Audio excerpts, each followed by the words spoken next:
Bonjour, c'est Gilles sur boursicoté.com. Voici l'analyse technique du CAC 40 pour cette séance du lundi 15 septembre 2014. Et donc nous avons la confirmation en ce début de semaine que ce mouvement ici, que ce que nous pensions être un début de consolidation, s'apparente en fait à une sortie de la dynamique, puisque nous avons ici une dynamique qui s'est créée à la hausse avec une attaque, donc double attaque sur la bande de Bollinger supérieure.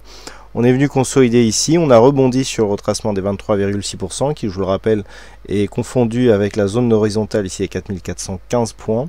On a rebondi sur cette zone qui était à ce moment-là en intersection avec justement la zone de support oblique. On a rebondi encore une fois vendredi. Et puis aujourd'hui on s'inscrit à l'inverse, donc sur un franchissement de cette zone de support oblique, et donc cette zone de point haut qui vient marquer donc la zone de support comme une nouvelle zone de résistance, donc ce qui va dans le sens d'une sortie de cette dynamique. Malgré tout, il n'y a pas de rupture du niveau des 23,6%, je dirais même que cette zone a relativement bien résisté aujourd'hui. Séance très peu volatile, donc bon, sans grand intérêt, peu de choses à faire sur les marchés, en tout cas sur le CAC 40 aujourd'hui. On a validé ici le fait que cette zone des 4415 c'était toujours une zone majeure pour ce qui est de l'évolution court terme, et que pour l'instant on restait au-dessus de cette zone. Donc pour l'instant, du point de vue de la configuration, je dirais moyen terme, on reste dans la même lignée, à savoir ici cette phase de hausse et puis donc une consolidation qui se fait à plat entre le point haut ici qui a été marqué donc il y a presque 2 semaines le jeudi suite au discours de Mario Draghi, et donc le retracement des 23,6%. Du point de vue des indicateurs, on accentue un petit peu les signaux baissiers puisqu'on voit ici un RSI qui redescend légèrement et le stochastique surtout qui sort accompagné de sa ligne de signal, de sa zone de surachat, ce qui constitue un petit signal baissier. Signal baissier appuyé par un MACD qui lui est baissier depuis maintenant quelques temps. On avait eu ici une phase d'hésitation sur donc le retour de la dynamique haussière, mais depuis ici que nous avons ces bougies hésitantes, nous sommes dans un biais de baisse de dynamique, en tout cas en ce qui concerne le MACD. Point de vue des volumes, ça ne change pas trop. On a toujours quand même des volumes légèrement supérieurs, en tout cas sur cette phase de consolidation, si les séances sont baissières plutôt qu'ici sur la seule séance haussière. Donc on est plutôt ici d'un point de vue court terme dans une évolution, dans un fond de tendance qui reste baissier, et donc très peu de volatilité comme je vous l'indiquais à l'instant. Donc nous sommes ici dans une phase où on le voit bien, dynamique ici, on a 4 points de référence pour cette zone de support, donc ce support honnêtement est bien significatif. Petite attaque vendredi ici, mais on revient clôturer au-dessus. Et puis aujourd'hui, on avait plusieurs scénarios possibles, on vient ici sur le scénario donc de sortie de dynamique, et donc on confirme ici la sortie par le fait que cette zone de support se transforme en zone de résistance. Donc qu'est-ce que cela change? Pas grand chose. Du point de vue du fond de la tendance, on est toujours sur une orientation plutôt haussière, puisque comme je vous avais indiqué, tant qu'on ne casse pas ici cette zone des 4400 points, il n'y a pas encore trop de remise en cause de la dynamique haussière. Par contre, de la tendance haussière. Par contre, pour ce qui est de la dynamique court terme, le fait de casser ici ce support nous fait sortir de la dynamique et commence à affaiblir le mouvement. Donc on va rester ici pour des signaux déclencheurs avec des repères basés sur les retracements de Fibonacci, à savoir une rupture ici des 4415 qui constitue une zone de support, nous l'avons vu significative par rapport à cette phase de consolidation. Je rappelle que 4415 était un précédent point haut, que ce précédent point haut ici, dans un premier temps, on avait une zone ici 4400-4415 que le CAC avait eu du mal à franchir. On a franchi cette phase, on a franchi cette zone, et donc on revient la confirmer comme une zone de support. Donc après avoir été résistance, 4415 s'impose comme zone de support, ce qui va plutôt dans le sens d'une continuité haussière.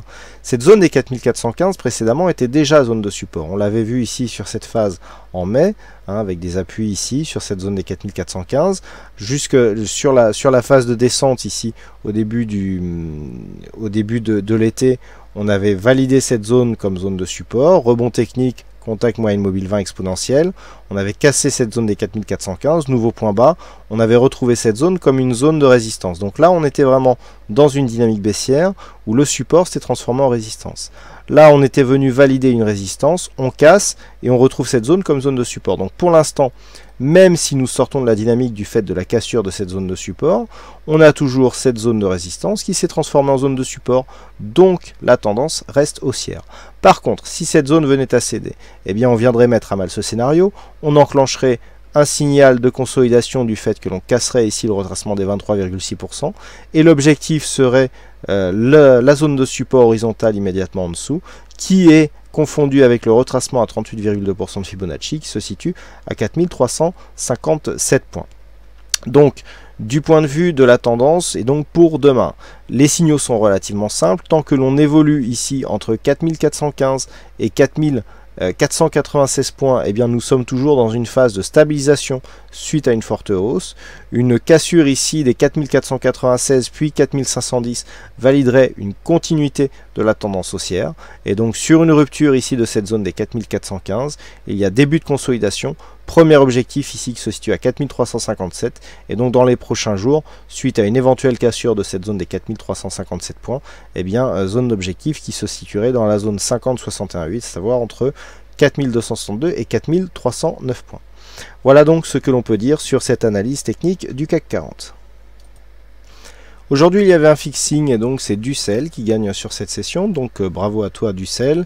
Et puis en ce qui concerne les statistiques, pour demain, on commence à inverser le sens des statistiques. Alors on est à 50-50 hein, pour l'évolution donc de la prochaine séance. Par contre, en étant à 50-50, on a de bien meilleurs résultats sur les trades baissiers que sur les trades haussiers. Cela veut dire que on a en gros une chance sur deux d'avoir une séance haussière ou baissière. Par contre, s'il y avait une séance baissière, on aurait beaucoup plus de potentiel de baisse que ce qu'il y a de potentiel de hausse. C'est un petit peu ce qui ressort des premiers éléments statistiques que j'ai en ma possession. Et comme d'habitude, donc vous aurez l'intégralité des statistiques, ou en tout cas les statistiques avec une optimisation sur une position qui vous seront données durant la nuit. Voilà, et puis donc je tiens à vous signaler que la semaine, enfin en fin de semaine, il y a le salon du trading qui est organisé à l'espace Champéret à Paris, donc je vous y attends nombreux. Je serai présent donc une plus grande partie de la journée sur le stand Active Trade, donc pour ceux qui désirent me rencontrer. Il y aura donc deux conférences où je prendrai part, à savoir donc le vendredi de midi à 13 h, une table ronde avec divers analystes du site Active Trade et donc du futur site YouTrading pour présenter un petit peu ce nouveau site et sur lequel nous discuterons de diverses choses donc concernant l'analyse technique. Et puis une conférence donc qui sera donnée le samedi de 15 h à 16 h sur les outils à mettre en place pour améliorer ses résultats et avoir une stratégie de trading si possible rentable ou en tout cas efficace. Donc ça sera une conférence d'1 heure que j'aurai le plaisir de donner en compagnie de Pierre Verret, qui est donc analyste technique chez Active Trade. Voilà donc pour cette analyse technique. En tout cas, il ne me reste plus qu'à vous souhaiter à toutes et à tous une bonne soirée, bonne chance dans vos prochains trades, et on se donne rendez-vous donc dès demain ou au salon du trading pour ceux qui désirent me rencontrer physiquement. Et en attendant, je vous souhaite donc à toutes et à tous bonne chance dans vos trades et une bonne soirée.